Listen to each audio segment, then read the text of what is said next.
2 a.m. You're lying in the dark, completely still, completely awake. Your body is exhausted. Your mind won't stop. And you've been here for hours, just staring at the ceiling, waiting for something that isn't coming. You know that feeling.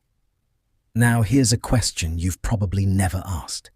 What did someone do in that exact moment? 500 years ago.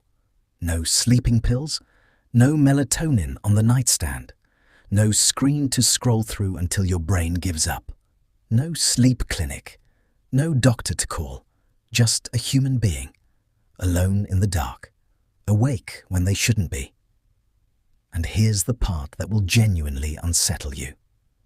The way they handled it, the thing they did, was so effective, so natural, so deeply wired into the human body that scientists rediscovered it just a few decades ago. And what they found changed everything we thought we knew about sleep. Historians had known for a long time that pre-industrial people talked about sleep differently. In old letters, diaries, medical texts, the language was odd. People wrote about their first sleep ending, about lying awake between sleeps, about waking in the middle of the night as a matter of routine, not a cause for alarm. For decades, this was treated as a quirk, an oddity of old language. Nobody thought too hard about it, until a historian named Roger Ekirch did. Ekirch spent over 15 years collecting references. He found more than 500 of them across the historical record, from ancient Rome to Shakespeare, to court documents to personal letters, all describing the same thing. A first sleep, a waking period, a second sleep, 2 separate blocks with a quiet, wakeful hour, sometimes 2, in between. And it wasn't insomnia. It wasn't a problem anyone was trying to solve. It was just sleep, normal sleep, the way humans had done it for centuries. But then Ekirch's research landed on the desk of a psychiatrist named Thomas Vore at the National Institute of Mental Health. And Vore had a question. What happens if you take modern humans, people who grew up with electric lights and 8-hour sleep schedules, and remove the artificial light? What does the body actually do, left to its own devices, in the dark? He found out. Vere's study placed participants in a controlled environment. No artificial light. 14 hours of darkness each night for 4 weeks. At first, they slept the way they always had. One long block. Their bodies were carrying decades of electric light programming. But after about 3 weeks, something shifted. The participants began waking up in the middle of the night, naturally, without distress, for 1 to 2 hours, then falling back asleep until morning. They had, without any instruction, without any knowledge of Ekirch's research, reverted to exactly the same 2-phase sleep pattern described in 5 centuries of historical documents. Their bodies hadn't forgotten. They'd just been suppressed. So now the real question arrives, the one hiding underneath all of this. During that hour or two between sleeps, what were people actually doing? This is where history becomes something stranger than a history lesson. Because the hour between first and second sleep wasn't wasted. It wasn't anxious. It wasn't spent watching a ceiling in silent dread. It was used in ways that reveal something profound about what humans actually need and what the modern world quietly removed. Some people prayed. In Catholic Europe, the watch between sleeps aligned almost perfectly with a monastic prayer hour called matins, a tradition so ancient that the Church had literally built its schedule around the human body's natural waking window. Some people talked. Couples sharing a bed that was often also the warmest room in the house would talk quietly in the dark, about the day, about worries, about nothing in particular. This was considered an important part of marriage. This soft, unguarded window when defenses were down and conversation came easily. Some people got up, made small repairs, checked on children, visited neighbors, because in dense communities, the lamp in the window at that hour meant you weren't alone. Some people wrote. The historical record is full of ideas, poems, prayers, and letters composed specifically in that between-sleep hour, when the mind was in what writers described as an unusually clear, almost visionary state. And here's the neuroscience hiding inside that observation. Research on sleep architecture shows that the period immediately after waking from the first sleep, when the body has discharged its most intense sleep pressure, but before the second sleep begins, produces elevated levels of prolactin, a hormone associated with calm, with creativity, with a specific kind of alert but relaxed mental state that doesn't happen at any other point in the day. Ancient monks called it holy. Renaissance artists called it inspired. Physicians called it restorative. Modern science calls it a neurochemical window that we systematically eliminated with the invention of the electric light bulb. But here's where this gets darker. Because eliminating that window didn't just cost us a creative hour. It may have cost us something much harder to measure. Insomnia, as a widespread clinical disorder, barely existed before the 19th century. Not because people didn't wake up at night. They did, constantly. But because waking up at night wasn't a problem. It was the schedule. The moment artificial light extended the day, the moment factories demanded workers show up at 6, 7, 8 in the morning and stay for 12 hours, the calculus changed entirely. Now waking up in the middle of the night meant losing sleep you couldn't get back. It meant being tired for a shift that didn't care how you felt. It meant falling behind in a world that had synchronized itself to a clock, not a sun. So humans did something interesting. They tried to fix it. The first wave of sleep remedies is, honestly, fascinating and occasionally terrifying. Ancient Egyptians treated insomnia with opium-laced ointments rubbed into the skull. Greek physicians recommended specific foods eaten before bed. Lettuce was considered powerfully sedating, which is interesting because it actually contains trace amounts of a mild sedative compound called lactucarium. They weren't entirely wrong. Medieval Europeans drank concoctions of lavender, hops, valerian, and alcohol, sometimes all four at once. Hops, again, not entirely wrong. The same plant used in beer contains compounds that modern sleep research has confirmed have mild sedative properties. 17th century physicians prescribed laudanum, essentially liquid opium, for sleeplessness. This worked in the way that a sledgehammer works if you need to drive a nail. It also created waves of addiction that swept through entire social classes. And then came the 19th century, and barbiturates, and then benzodiazepines, and then the modern era of sleep medication, which, by one recent estimate, is now a $28 billion global industry. All of this, an entire industrial-scale pharmaceutical effort to solve a problem that may not have existed before we created the conditions for it. Stop and sit with that. Because here's the real mystery, the one that hasn't been answered yet. If ancient humans slept in two phases, if that waking window was natural, even beneficial, then why do so many people lying awake at 2 a.m. feel such specific, acute dread? Where did the panic come from?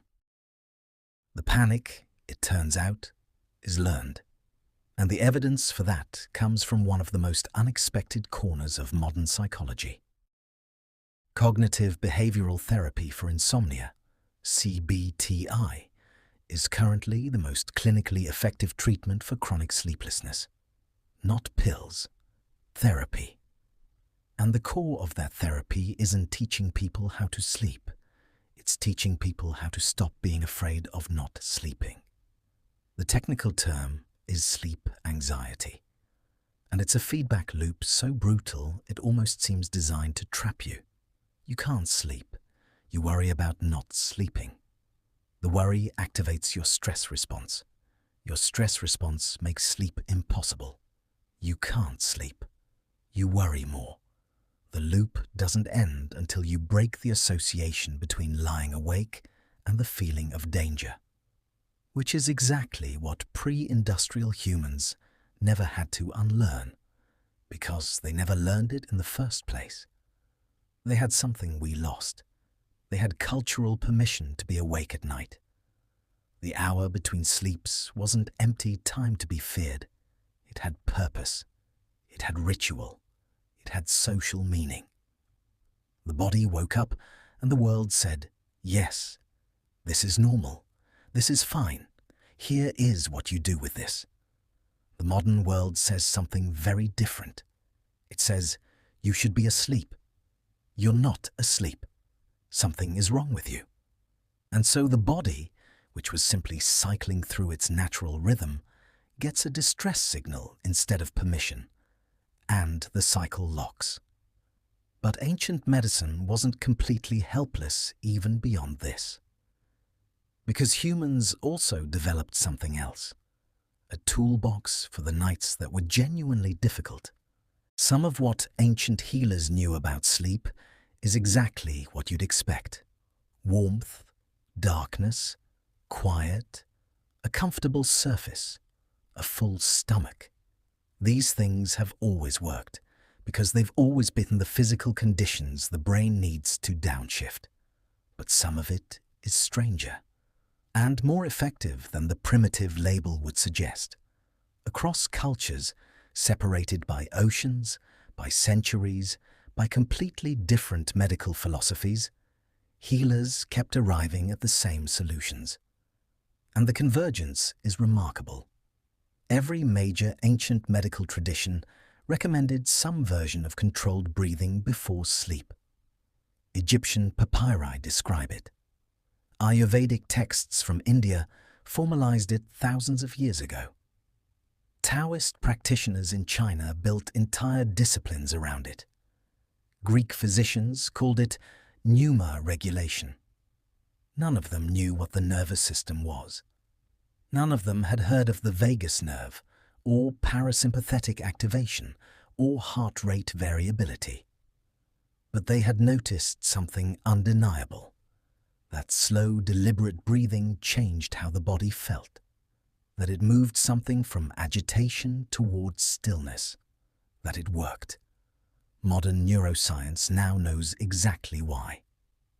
Slow exhalation specifically activates the parasympathetic nervous system, the body's rest and digest state, the physiological opposite of fight or flight. A long, slow exhale physically cannot coexist with a fully activated stress response. The body doesn't allow it. Ancient healers didn't have the vocabulary, but they had the observation. And they built rituals around it that functioned as delivery systems for something they didn't have a name for. The same pattern appears in storytelling. Almost every ancient culture had a specific tradition of oral narrative at night. Stories told in darkness before sleep, often by an elder, often slow and repetitive, deliberately paced to put listeners into a calm, receptive state. This isn't coincidence. This is a technology. The monotony of a repeated rhythm, the emotional safety of a familiar narrative voice, the removal of decision-making as you simply listen, all of this targets the exact same neurological conditions that modern sleep researchers try to engineer in clinical settings. They called it storytelling, We call it sleep hygiene. The underlying mechanism is identical. And then there's the one remedy that appears so consistently across so many cultures that it stops being curious and starts being undeniable. Social contact. Humans who couldn't sleep were not left alone with their insomnia. They were sought out, visited. Communities that shared sleeping spaces, and for most of history most humans did, meant that a restless person was never truly isolated. You couldn't spiral alone when the person next to you might simply reach over and say, "I'm awake too." The loneliness of modern insomnia, lying awake in a separate room, in a dark house, surrounded by people who are asleep and unreachable, is itself a relatively new invention, and it may be making everything worse. Here's the thing that stops you cold if you actually follow this thread all the way. We built a world that eliminated the natural waking window, then declared the side effects a disease, then built a $28 billion industry to medicate those side effects, without ever asking whether the original design was the problem. That's not a small oversight. That's the entire story of what industrial civilization does to bodies that evolved for something else entirely. And sleep is just where you can see it most clearly.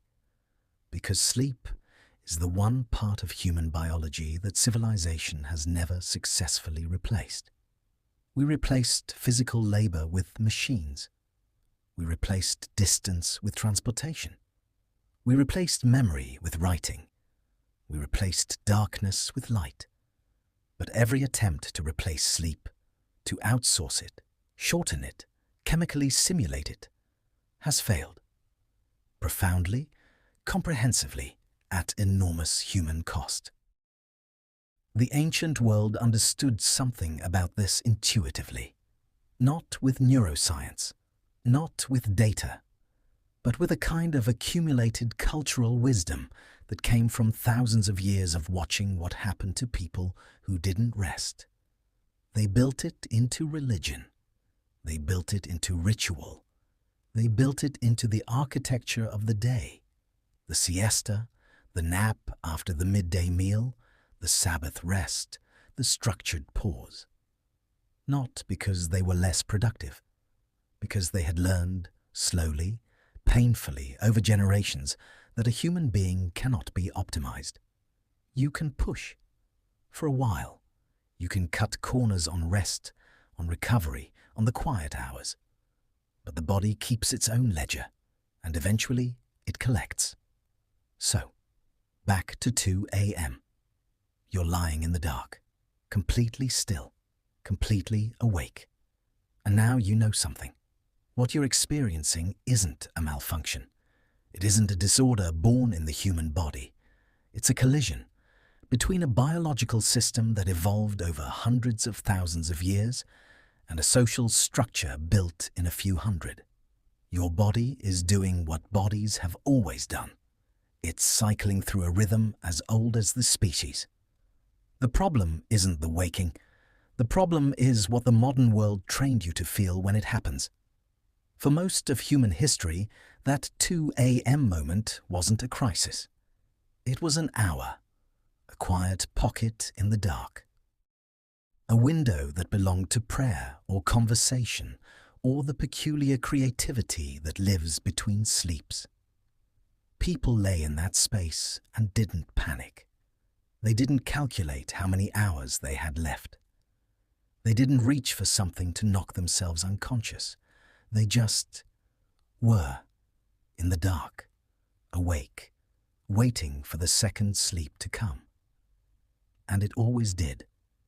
Maybe the most startling thing the science tells us isn't that ancient sleep was different.